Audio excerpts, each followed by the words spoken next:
ഓട്ടംതുള്ളൽ കലയിലെ സാധ്യതകൾ എന്ന വിഷയത്തിൽ പ്രബന്ധം അവതരിപ്പിച്ച സ്കോട്ട്ലാൻഡ് ഗ്ലാസ്ഗോ യൂണിവേഴ്സിറ്റിയുടെ അംഗീകാരം ലഭിച്ച മണലൂർ ഗോപിനാഥനെ മണലൂർ മണ്ഡലം കോൺഗ്രസ് കമ്മിറ്റിയുടെ നേതൃത്വത്തിൽ ആദരിച്ചു.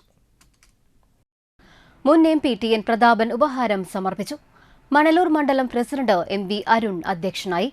ഡി.സി.സി സെക്രട്ടറിമാരായ K. Babu, BG. Ashokan, KB. Jayaram, Congress നേതാക്കളായ K. Prakashan, Robin Vadakkethala, PT. Johnson, Beena Xavier, Pushpa Vishwambharan, Shoy Narayanan, Ashok Komathukattil, Joseph Pallikkunnath, CN. Prabhakaran, Sasidharan Kottekkat എന്നിവർ സംസാരിച്ചു.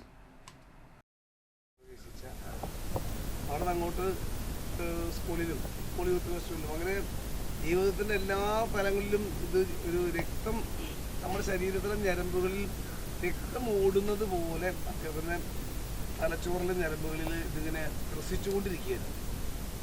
അവർ സർക്കാർ ജോലി കിട്ടി, പോലീസ് ഡിപ്പാർട്ട്മെന്റിലായിരുന്നു, സബ് ഇൻസ്പെക്ടറായിട്ടാണ് റിട്ടയർ ചെയ്തത്. പോലീസിൽ ജോലി ചെയ്യുമ്പോഴും സാധാരണ പോലീസിലുള്ള ആളുകൾക്ക് കലകള അവതരിപ്പിക്കുമ്പോൾ പ്രത്യേക പെർമിഷൻ വേണം, DGP ഉൾപ്പെടെയുള്ള മോളിൽ നിന്ന്. അങ്ങനെ കേരള ഗവൺമെൻറ് മാറി വന്ന എല്ലാ ഗവൺമെൻറ്റുകളുടെയും പോലീസ് ഡിപ്പാർട്ട്മെൻറ്റ്, ആഭ്യന്തര വകുപ്പ് അദ്ദേഹത്തിന് ഈ തുള്ളൽക്കല അവതരിപ്പിക്കാൻ വേണ്ടി പ്രത്യേകമായും അനുമതിയും നൽകിയിരുന്നു.